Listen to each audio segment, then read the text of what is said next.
Well, my friends, it's finally here, and I'm talking about Atlantis Rises. Actually, that's pretty exciting too. Very low on backpacks and other stuff, so that's pretty exciting, but maybe more excited about Soul Exchange. Not necessarily because every hero offered here is fantastic, but man, I need to clear up some roster space. Hey everybody, this is 3KO Games back with you with another Empires and Puzzles video. So in case you are brand new to the game or something like that, Soul Exchange, if you have some 5-star heroes that you either don't use, they're leveled but you don't use them, or you're just never going to level them, you can exchange them for one of these heroes, 10, 15, or 20 heroes that you're going to trade in for one different hero. I think you can be kind of at 3 different levels of this game as far as what Soul Exchange means to you. If you're just starting out, maybe you don't have a lot of 5-star heroes. So being able to collect any of these might benefit you, right? And you're probably struggling to come up with 10, definitely 15 or 20. There's a sweet spot in the middle somewhere where you are doing some summons, you have some, old heroes of the month, maybe some duplicates on those, or some that you don't use, some season 1 heroes without costumes that you don't use. I've got some heroes to trade in, and a lot of these heroes you don't have, and would probably help somewhere in your game. And that's a great spot to be at. And then there's, the third tier where it's like, mostly I'm just trying to clear away roster space.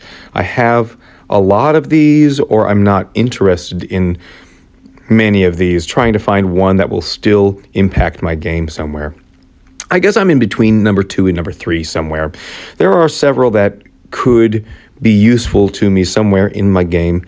Mostly, I have 6 slots open in my roster, so if I could have 26 slots open in my roster, that would be awesome. Lots of other content creators put out some great videos already. It's been a crazy week at school for me, and so thanks for your patience. It's here. Here's my turn to talk through everything. I don't have a whole lot of high production and bells and whistles on this. Let's just talk about these heroes. 10 hero row. We've got Void Star of the Astral Elf family. She's one of the newest heroes in this Soul Exchange featured. And for that reason alone, I think she's definitely worth taking a look at. Never misses its target, 620% damage to the target. That's a fairly healthy snipe. We are getting like 700 and 800% snipes sometimes, and obviously the attack will have gone up in the last year since she was released. But 620% damage is pretty good. Heals all allies for 40% of that damage. All allies get plus 74% defense against special skills for 4 turns. So it's a little weird that she's a sniper, because the rest of her package is pretty defensive. I might have gone with like a hit 3 or hit all, and then more defensive stats after that, but it's okay. That aspect of her is slightly clumsy, but really you're getting an excellent hero for 10 souls if you choose Void Star. She might be my top pick in this 10 soul row. The yellow hero, Gong Yu from the Lunar New Year family. So we get that minions can't use their abilities passive, which is pretty great. We also get a 10% health when they receive a status, ailment, or negative stack. That's neither here nor there. Let's just look at the special skills here. I mean, obviously, you're also looking at much lower stats. One of the highest stats here, 1041 team power, and this is 983. Slow speed special skill. You hear the tea kettle heating up in the background, everybody. I apologize. Just it's early in the morning, starting to make the coffee. All allies get plus 54% defense and a further 5% increase every time they are hit during 3 turns, up to 79% defense up. All allies recover 1,000 health after 3 turns. If the effect is removed or replaced before the duration ends, they recover 1,400 health instead. And all allies gain 25% mana after 3 turns. If the effect is removed before the duration ends, they gain 35% mana instead.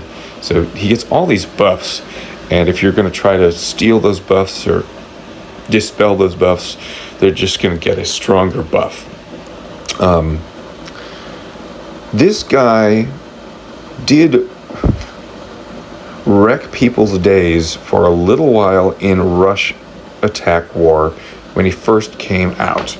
I remember him presenting us with a fair amount of zeros who couldn't just get around this huge health recovery.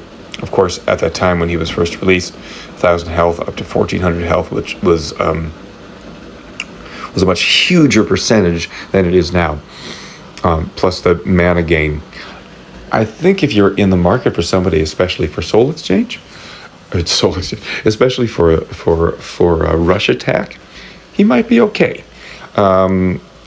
Problem is, anybody who's got just a not a percentage, but a flat number on their health recovery is going to get older and older and won't age quite as well. But that's Gong Yu. The Cardinal. I have him. I've never leveled him. He is a musketeer at 928 team power that deals 330% damage to all enemies. Of course, that attack is not so great as we consider what his attack stat is and how that has aged. Summons a spy fiend for all enemies. The fiend damages the enemy with 45% attack each turn, and even that attack from the fiend is not great. Absorbs healing and disappears when it has absorbed health equal to 30% of its target's max health. So it's pretty much going to be gone with any heal. At the end of each turn, Spy Fiend steals one of its target's dispellable buffs and gives it to one character on the opposite team. So this is the reason to use Cardinal as a buff stealer. And I guess you're cutting into their healing a little bit. You're damaging them a little bit. Really, I think if you are on tier 2 or tier 3 in the game, most of these soul exchange heroes you're not going to take because of their attack stat. An older hero, their attack stat is just going to not age quite as well. But is there something else that's interesting about their special skill? And I think the buff stealing fiends from Cardinal are pretty interesting. Would make him worth considering. Mady also used to wreck a whole lot of war attacks, especially in the Rush War format. Another Musketeer family. I wonder if they're going to do Musketeer costumes soon, because we're seeing a lot of Musketeers here. Slow speed, masterful manipulation, deals 385% damage to all enemies. Caster regenerates 918 HP over 6 turns. The next 2 bullet points are the important part. All enemies reflect status effect buffs to a random character on the opposing team for 6 turns. So anytime if you're going up against her, you try to put a buff on your team, their team is going to get it. And all allies reflect status ailments to a random character on the opposing team for 6 turns. So if you're going up against her and you use status ailments, they're just going to get back right on you. So you need a dispeller and a cleanser. Those heroes do exist in one package, but they're pretty rare. And the only way that I've really dealt with taking her out is with Guardian Kong and just letting her reflect herself and kill herself. Rush War, still interesting. Just shutting people's buffs and ailments down. Finally, in the 10 soul row, we've got Teddy, the call to hibernate. He's from the bear family of the Clash of Knights. So you can't give him a defensive status ailment. It'll be replaced by a defensive buff. Pretty nice. Average speed call to hibernate deals 180% damage to all enemies, which is really not much at all. All enemies fall asleep and receive plus 70% increased damage while sleeping, and all allies regenerate 1200 HP over 4 turns. Sleep mechanic here, still figuring it out, I think, when Teddy came out, and it's okay. I think this put all enemies to sleep thing here, because somebody's gonna wake up. You use a sniper afterwards, or even a hit 3, and you're just careful about what side you hit. One side or one target you'll hit them for more damage. So that's really what the sleep did for you, was give you increased damage one time. The rest of the team, if you're lucky enough to be able to throw tiles into the side that now is awake because you hit them,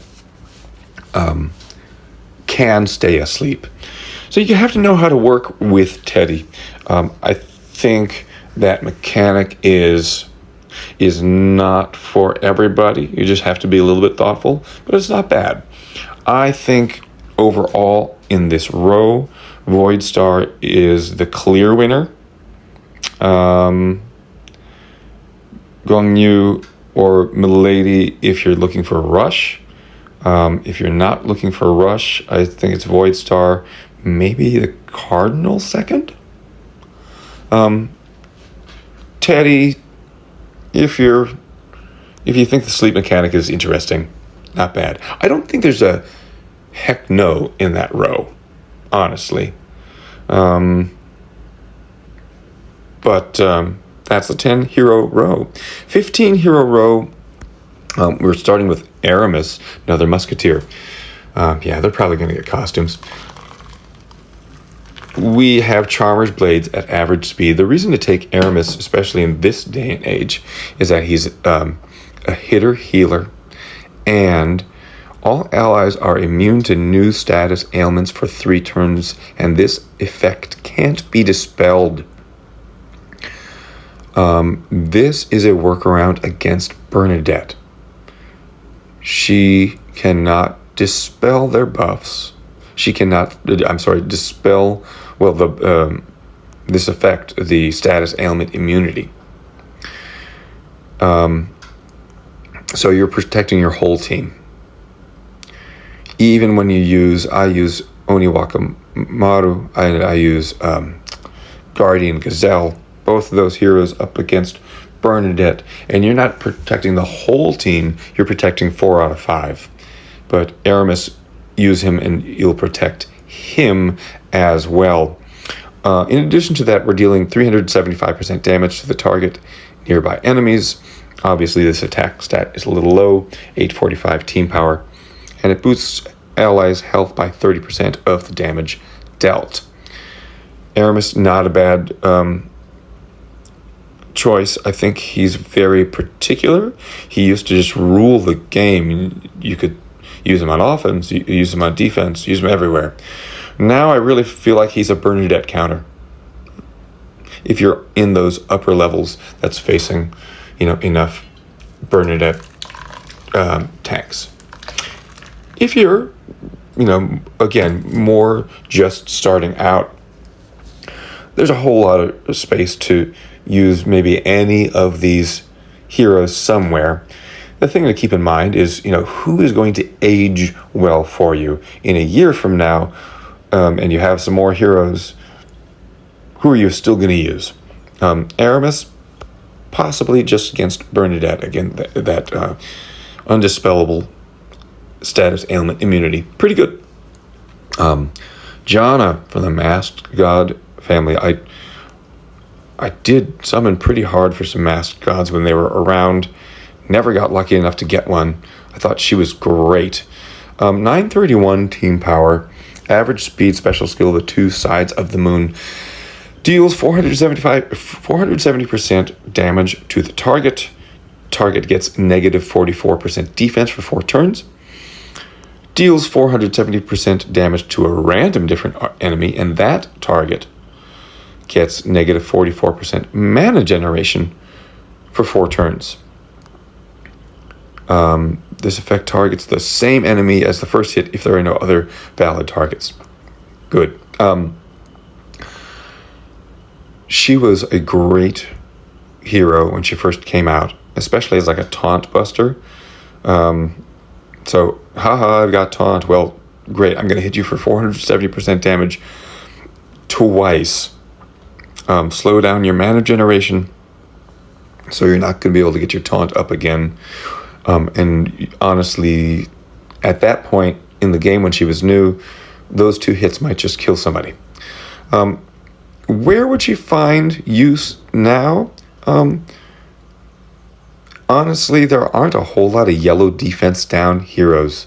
I don't have a 5-star defense down hero in yellow for my Titan team. I'm still using Bogart, and Bogart just gets killed every time. Every time, especially against these new 15 and 16 star Titans. So, target gets negative 44% defense for 4 turns. Is making me consider Janna for sure. Let's keep going here. Torbin. Torbin, if you've watched my videos before, you know I love Torbin. Torbin, as McNulty says, marks someone for death. When you hit them, that target is going to then receive 80% damage for all the damage their allies receive for 3 turns. Plus the target gets negative 44% defense for 3 turns. Plus he hits in the correct order. So after we've set up,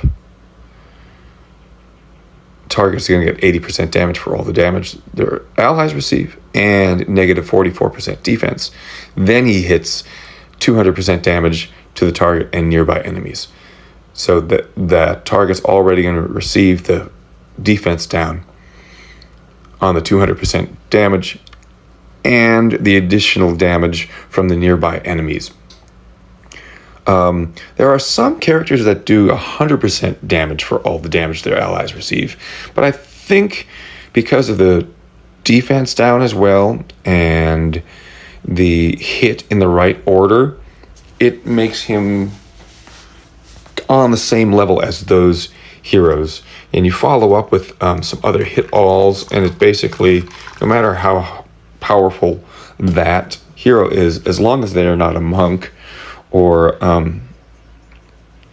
don't have ailment immunity, you're pretty much guaranteed to wipe out one tricky target. And that's Torbin. I use him all the time. I think he's an excellent choice at 15 souls. One of my top picks, honestly. Hey, one of my least favorite picks, unfortunately, is Fortuna from Masked God. Blue hero, blue rogue, who has this bad fortune. Special skill at fast speed, dispels buffs from all enemies. The reason to take her is because she is a priority buff dispeller at fast speed. That's nice. But for the rest of her skill, 150% damage to all enemies is next to nothing. Summons a corrupted mask fiend to all enemies, which attacks the enemies, or damages the enemies with 55% attack each turn. That's okay. It disappears after absorbing healing equal to 22% of its target's maxed health. So basically any healer, it's going to take that fiend away. When summoned, the corrupted mask fiend gives negative 36% attack for its owner as long as they are the owner of a corrupted mask fiend. can't be cleansed unless the fiend is healed away. So for Fortuna, you are getting a priority buff dispeller, which is nice at fast speed, but you're getting such a weak hit and such a weak fiend. She is my least favorite in the 15 row. Finally, we have Smart Tongue, green goblin, 942 team power. So, relatively newer, one of the earliest goblins though. Average speed special skill is Goblin Serenade. Gives all enemies negative 350 attack in Wither. That's a nice big number. Reduces max health of all enemies by 700. Stronger against boosted health enemies. And all enemies get negative 45% defense against special skills for 4 turns. Plus, you get this passive, removing, not passive, but the family bonus, having a chance to, or removing boosted health from all enemies. So removing boosted health, then reducing max health, and now hitting all enemies, or all enemies get hit with negative 45% defense against special skills. All of that together makes Smart Tongue still a very usable hero in an attack team on a war, if you are just careful about how you use her. Smart Tongue, pretty good hero. I think in this second row, Torbin is an obvious first pick. Aramus is situational as a Bernadette counter. Janna is a good minion hero. Smart Tongue can be kind of an all-around war hero if you are careful how you use her. And Fortuna, unfortunately, is my only, no, let's just skip her. And that gets us through the first 2 rows. And finally, at the 20 hero level, these are supposed to be the big guns, and I think some of them are. And I think some of them are like, So let's talk about them in order. Here is Anubis with costume.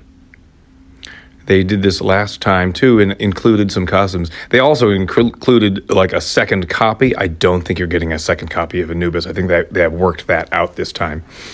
But anyway, with costume from the Dunes family, 1178 team power with that costume bonus.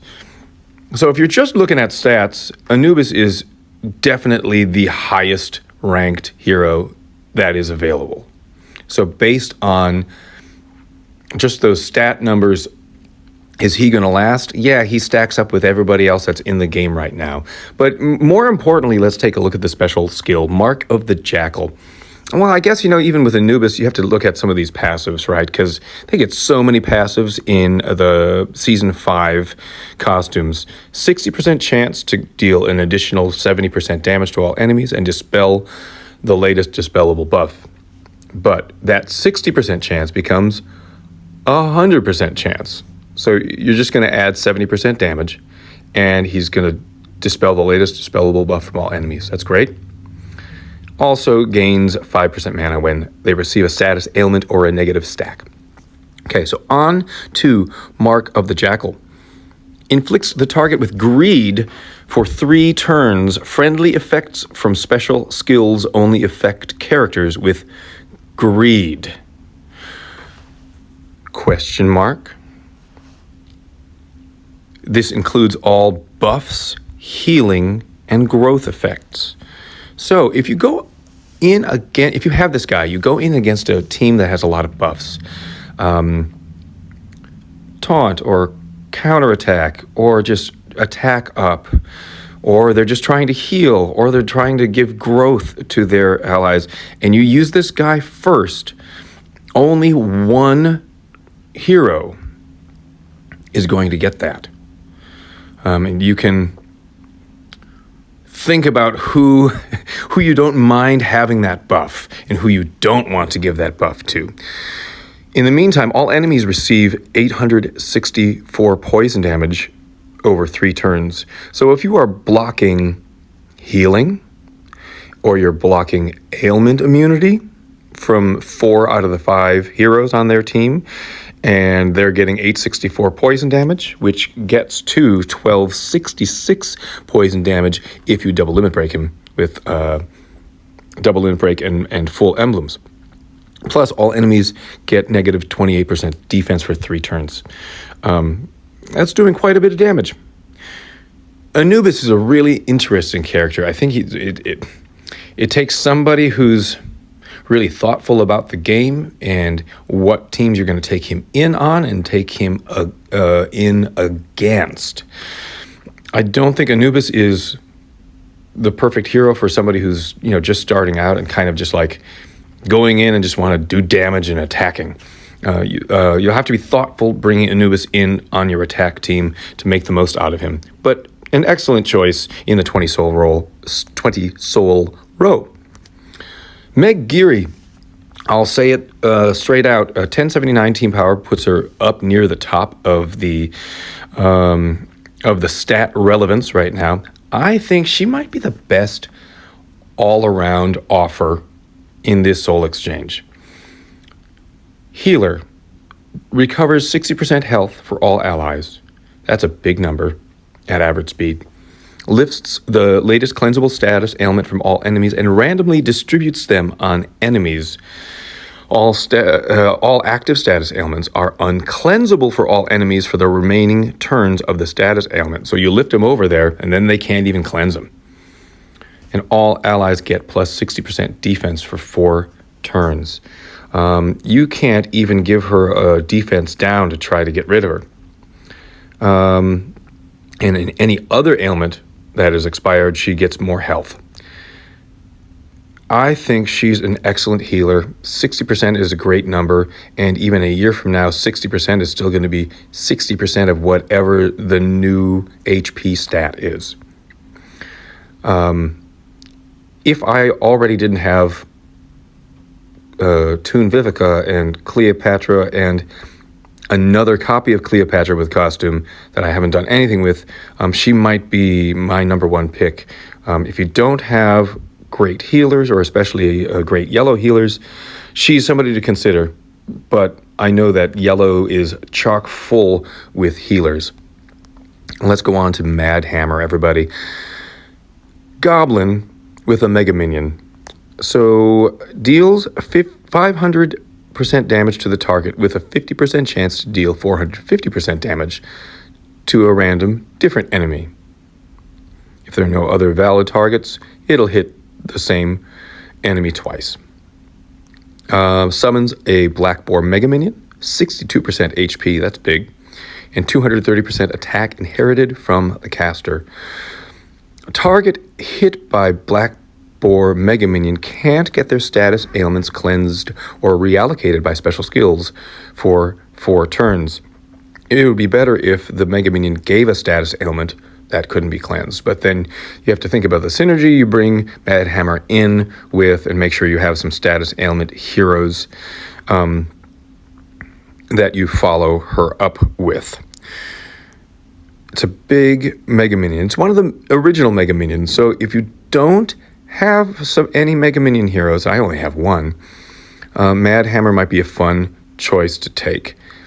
That being said, I don't see her that much anymore.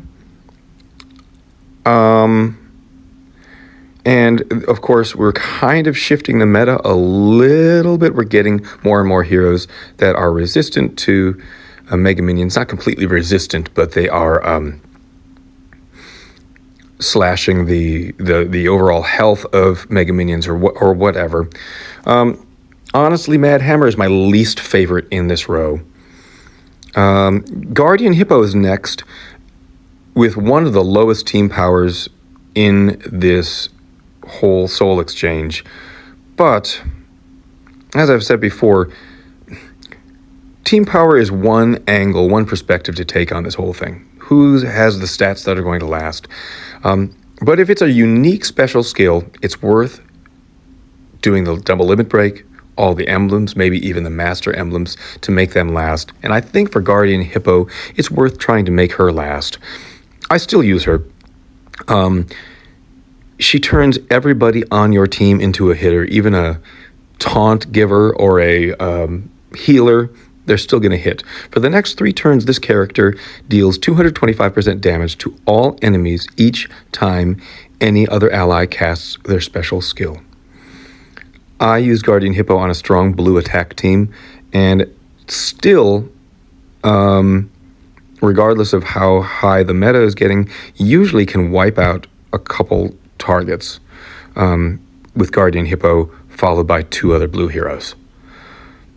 All allies get plus 34% mana generation for 3 turns. That's really great.